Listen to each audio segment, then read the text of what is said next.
آپ مباحثہ بھی نہ کریں، آپ لوگوں کو اچھے طریقے سے بلانے کی طرف بھی نہ آئیں اور بزرگوں کے خلاف باتیں بھی کریں اور پھر آپ کہیں کہ آپ حق پہ ہیں، تو یہ طریقہ کار درست نہیں ہے۔ راہ ہدایت کی طرف جب لوگوں کو بلایا جائے تو ایسا نہیں ہے کہ لوگ دھڑا دھڑ جو ہے وہ آپ کی بات پر سر تسلیم خم کرتے ہوئے آ جائیں گے، نہیں، آپ کو ساری تکلیفیں سہنا پڑے گی۔ سیدھے راستے کی تلقین کرنا، تبلیغ کرنا، یہ بذات خود ایک بڑا صبر آزما مرحلہ ہوتا ہے۔ کسی کو اس کے نظریات و خیالات سے موڑ کے دوسری طرف لے جانا، یہ ایک مشکل مرحلہ بھی ہے، لیکن اس کے ساتھ ساتھ آدمی کو جن مسائل اور مشکلات کا سامنا اور مصائب کا سامنا کرنا پڑتا ہے وہ ہمیں نبی کریم صلی اللہ علیہ وسلم کی سیرت طیبہ سے واضح نظر آتی ہے۔ أعوذ بالله من الشيطان الرجيم بسم الله الرحمن الرحيم ولقد يسرنا القرآن للذكر فهل من مدكر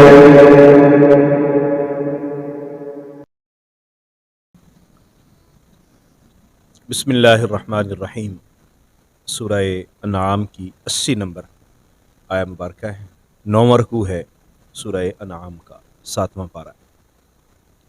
اعوذ باللہ من الشیطان الرجیم بسم اللہ الرحمن الرحیم۔ وحاجہ قومہ قال اتحاجونی فی اللہ وقد ہدان ولا اخاف ما تشرکون به الا ان یشاء ربی شیئا واسع ربی کل شیء علما افلا تتذکرون۔ سیدھے راستے کی تلقین کرنا، تبلیغ کرنا، یہ بذات خود ایک بڑا صبر آزما مرحلہ ہوتا ہے۔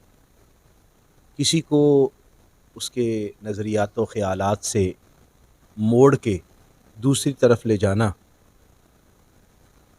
یہ ایک مشکل مرحلہ بھی ہے، لیکن اس کے ساتھ ساتھ آدمی کو جن مسائل اور مشکلات کا سامنا اور مصائب کا سامنا کرنا پڑتا ہے وہ ہمیں نبی کریم صلی اللہ علیہ وسلم کی سیرت طیبہ سے واضح نظر آتی ہے۔ آقا کریم صلی اللہ علیہ وسلم نے جب مکہ میں لوگوں کو تبلیغ فرمائی اور انہیں بت پرستی سے روکا اور توحید کا سبق پڑھایا، وحدہ لا شریک اللہ کے سامنے جھکنے کی تلقین کی، کوئی معاوضہ تو نہیں طلب کیا تھا ان سے، نہ ہی انہیں ان کے مناصب سے اتارنے کی کوئی حضور نے صحیح فرمائی تھی، نہ ہی ان کا کوئی مال و دولت چھین لینے کا کوئی حضور صلی اللہ علیہ وسلم کا پروگرام تھا۔ مقصد صرف یہ تھا کہ یہ غلط رستے سے سیدھے رستے پہ آ جائیں۔ لوگ دشمن ہو گئے، مخالف ہو گئے، طرح طرح کی حضور صلی اللہ علیہ وسلم کو تکالیف اور اذیتیں دیں۔ حضرت ابراہیم علیہ السلام کا ذکر خیر یہاں ہو رہا ہے، ان کے ساتھ بھی ایسا ہی لوگوں نے کیا۔ حضرت ابراہیم علیہ السلام نے کیا کہا تھا ان کو؟ صرف یہی کہ یہ بت کچھ نہیں کر سکتے، ان کو چھوڑ دو اور اللہ وحدہ لا شریک کی عبادت کرو اور اپنے عقائد اور نظریات کو درست کرو۔ مخالفت تو راہ ہدایت کی طرف جب لوگوں کو بلایا جائے تو ایسا نہیں ہے کہ لوگ دھڑا دھڑ جو ہے وہ آپ کی بات پر سر تسلیم خم کرتے ہوئے آ جائیں گے، نہیں، آپ کو ساری تکلیفیں سہنا پڑیں گی۔ حضرت ابراہیم علیہ السلام نے جب ان کو تبلیغ فرمائی اور وہ معروف واقعہ جو سورہ انبیاء کے اندر مذکور ہے کہ آپ نے بتوں کو توڑا تو انہوں نے گرفتار کر لیا، حضرت ابراہیم علیہ السلام کو پکڑ کے لے گئے۔ جو بادشاہ تھا نمرود، اس نے آپ کو آگ میں ڈالنے کا پروگرام بنایا، یہاں تک کہ آپ کو آگ میں ڈال دیا گیا اللہ کے حکم سے۔ یا نار کونی بردم و سلاما علی ابراہیم، اللہ تعالیٰ نے حکم فرمایا اے آگ حضرت ابراہیم پر ٹھنڈی ہو جائے۔ لیکن مسائل اور مصائب اور مشکلات حضرت ابراہیم علیہ السلام کو دیکھنا پڑیں۔ یہاں اس کا ذکر ہو رہا ہے وحاجہ قومہ، ان کی قوم نے ان کے ساتھ مخالفت کی، ان کے ساتھ دشمنی مول لے لی۔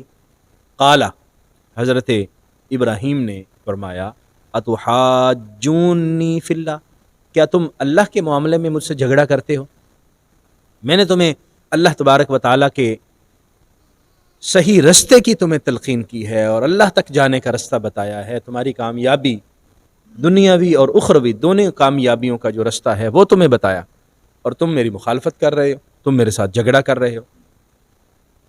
ولا اخاف ما تشرکون بی، وقد ہدان، اور اللہ نے مجھے ہدایت عطا فرمائی، وقد ہدانی، اس نے مجھے تو سیدھا رستہ عطا فرمایا، اور میں یہ چاہتا ہوں کہ تم بھی اسی رستے پر آ جاؤ، سیدھے رستے پر تم بھی گامزن ہو جاؤ۔ ولا اخاف، اور میں نہیں ڈرتا ہوں، ما تشرکون بی، تم جن کو اللہ کے ساتھ شریک ٹھہراتے ہو۔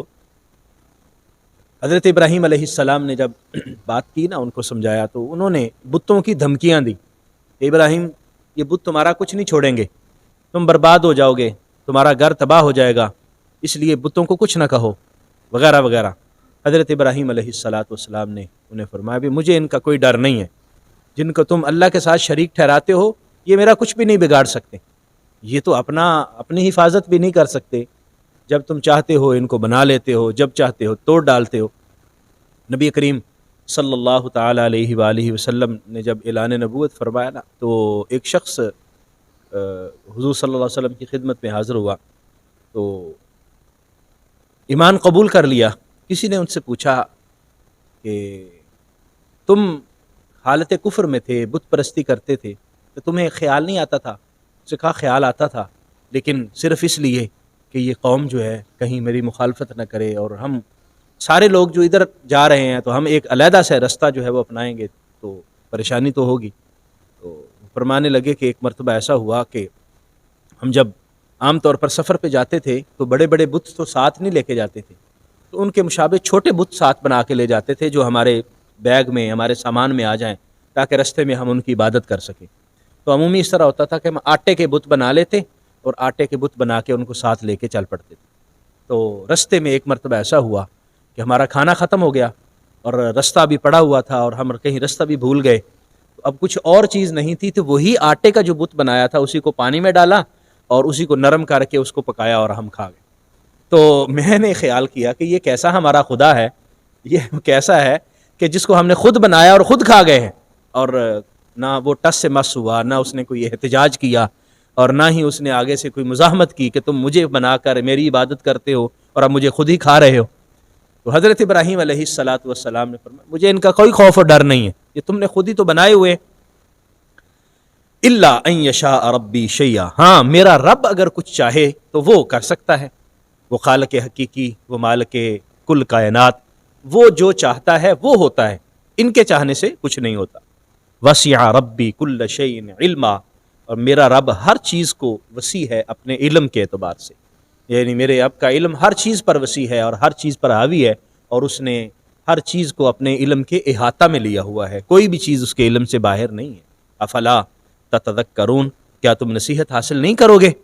اس سے بھی نہیں سمجھو گے کہ تم اس اللہ جل مجدہ کے مقابلے میں اپنے بتوں کو پیش کر رہے ہو جن کی کوئی حیثیت بھی نہیں ہے، دوسری طرف وہ مالک ہے، وہ ساری کائنات کا پالن ہار ہے۔ وَكَيْفَ أَخَافُ مَا أَشْرَكْتُمْ، اور پھر میں کیسے ڈروں اس سے جس کو تم شریک ٹھہراتے ہو۔ وَلَا تَخَافُونَ، اور تم نہیں ڈرتے، أَنَّكُمْ أَشْرَكْتُمْ بِاللَّهِ، کہ تم نے اللہ کے ساتھ ان کو شریک ٹھہرایا ہے، مَا لَمْ يُنَزِّلْ بِهِ عَلَيْكُمْ سُلْطَانًا، کہ جن کے بارے میں تمہارے لیے اللہ نے کوئی دلیل بھی نازل نہیں کی۔ مجھے تم ڈراتے ہو، مجھے تم خوف دلاتے ہو، تو میں تو نہیں ڈرتا ہوں، ڈرنا تو تمہیں چاہیے تھا۔ حالانکہ عجیب بات یہ ہے کہ تم نہیں ڈرتے ہو، تمہیں کوئی خوف نہیں ہے، تم اس اللہ کے مقابلے میں ان بتوں کو اپنا سب کچھ بنا رہے ہو۔ اللہ نے کوئی دلیل تو نہیں نازل کی، اللہ تعالیٰ نے کوئی آیت اتاری ہو، تمہیں کوئی اللہ تبارک و تعالیٰ نے سبق دیا ہو کہ کائنات بنائی تو میں نے ہے، اور یہ جو بت ہیں یہ میرے شریک ہے، تم ان کی عبادت کرنا، کوئی دلیل نہیں ہے تمہارے پاس۔ تم بلا دلیل بتوں کو اپنا خدا بنا کر ڈرتے نہیں ہو، اور میرے پاس تو اللہ جل مجدہ کے ایک ہونے کے اور اللہ کے ساری کائنات کے پالنہار ہونے کے بیسیوں دلائل ہیں۔ تو میں وہ دلائل دیتا ہوں اور تم ان دلائل کو نہیں سنتے اور مجھے بلا دلیل اپنے مشرک جو شرک والے عقیدے ہیں ان پر کاربند رہنے کی اور ان سے ڈرنے کی تلقین کرتے ہو۔ فَأَيُّ الْفَرِيقَيْنِ أَحَقُّ بِالْأَمْنِ، دونوں گروہوں میں سے امن کا، امان کا حقدار کون ہے؟ یعنی جس کو کوئی خوف نہیں ہے، جو پرسکون طریقے سے رہے، بے خوف ہو کر رہے۔ امن کا معنی بے خوف ہونا۔ آپ بتا دو کہ بے خوفی کا حقدار زیادہ کون ہے، میں یا تم؟ ایک طرف تمہارے وہ کتنے ہی معبودان باطلہ ہیں جن کو تم نے خود بنایا، اور ایک طرف میں ہوں، میرے پاس وحدہ لا شریک اللہ ہے جس نے ساری کائنات بنائی۔ اب تم یہ بتاؤ کہ بے خوف کس کو ہونا چاہیے، مجھے ہونا چاہیے یا تمہیں ہونا چاہیے؟ بے خوف تو میں ہوں کہ اللہ تبارک و تعالیٰ میرے ساتھ ہے اور اللہ تبارک و تعالیٰ کی نصرت اور مدد میرے ہمراہ ہے، اور تمہارے پاس کچھ بھی نہیں ہے۔ الذین آمنوا ولم یلبسوا ایمانہم بظلم ان کنتم تعلمون، پچھلی آیت کا حصہ۔ فأی الفریقین احق بالامن، دونوں گروہوں میں سے بے خوفی کا حقدار یا امان کا حقدار کون ہے؟ ان کنتم تعلمون، اگر تم علم رکھتے ہو، اگر تمہیں اس بات کا علم ہے تو پھر تم بتاؤ کہ کس کو بے خوف ہونا چاہیے تھا۔ وہ لوگ الذین آمنوا، جو ایمان لے کے آئے، ولم یلبسوا ایمانہم بظلم، اور انہوں نے اپنے ایمان کو ظلم کے ساتھ ملایا نہیں ہے۔ وہ ایمان کو سلامت لے کر اس دنیا سے چلے گئے اور ایمان کو ظلم کے ساتھ انہوں نے متصل نہیں کیا۔ اولئک لہم الامن، امن ان کے لیے ہے، امان ان کو ہے، ان کو کوئی خوف نہیں ہے۔ انہی کے لیے اللہ تعالیٰ نے فرمایا لا خوف علیہم ولا هم یحزنون، نہ تو ان کے لیے کوئی خوف ہے اور نہ ہی وہ غم زدہ ہوں گے، کبھی ان کو دکھ نہیں ہوگا، کوئی تکلیف نہیں ہوگی، اللہ تبارک و تعالیٰ ان کے ساتھ۔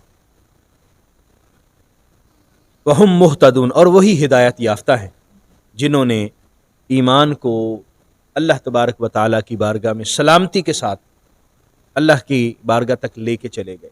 ظلم سے یہاں مراد شرک ہے۔ قرآن مجید فرقان حمید کی ایک آیہ مبارکہ ہے، ان الشرک لظلم عظیم، شرک بہت بڑا ظلم ہے۔ تو یہاں شرک، ظلم کا مطلب شرک ہے۔ نبی کریم صلی اللہ علیہ وآلہ وسلم کے صحابہ کرام جب یہ آیہ مبارکہ اتری تو پریشان بھی ہوئے کہ اللہ نے تو فرمایا ہے کہ وہ لوگ جو ایمان لائے اور انہیں اپنے ایمان کو ظلم کے ساتھ نہیں ملایا۔ تو ظلم کا مطلب اگر گناہ کریں تو گناہ گار تو انسان ہو جاتا ہے، گناہ تو کر لیتا ہے، تو اس کا مطلب ہے کہ ایمان کے ساتھ گناہ بھی ہو گیا تو پھر تو ہماری کوئی بخشش نہیں ہوگی اور ہم بچیں گے نہیں، ہم تو پھر جو ہے وہ اللہ تعالیٰ کے غضب کا اور ناراضگی کا شکار ہوں گے۔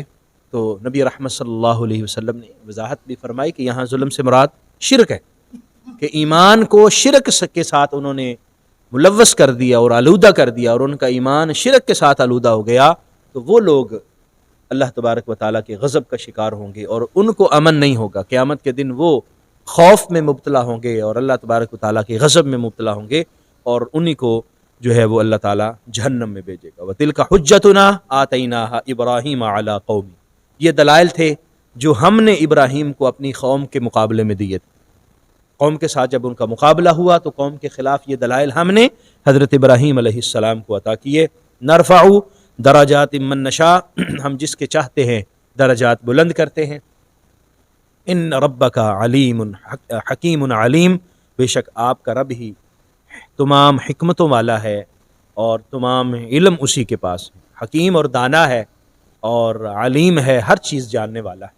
اللہ تبارک و تعالی نے حضرت ابراہیم علیہ السلام کے اس واقعہ سے اور حضرت ابراہیم علیہ السلام کے ان دلائل سے ہمیں یہ بتایا کہ راہ ہدایت میں انسان کو بعض اوقات کانٹوں سے گزرنا پڑتا ہے، انسان کے رستے میں کانٹے بچھائے جاتے ہیں، اس کو دکھ دیے جاتے ہیں، اس کو تکلیف دی جاتی ہے، اور اگر آپ لوگوں کو تبلیغ کریں، سیدھا راستہ بتائیں، تو لوگ ایسا نہیں ہے کہ دھڑا دھڑ دیکھیں کہ آپ سیدھا راستہ دکھا رہے ہیں اور وہ دھڑا دھڑ آپ کے قول کو قبول کر کے آپ کی دعوت پر لبیک کہتے ہوئے آپ کے ساتھ آ جائیں، ایسا نہیں ہوتا۔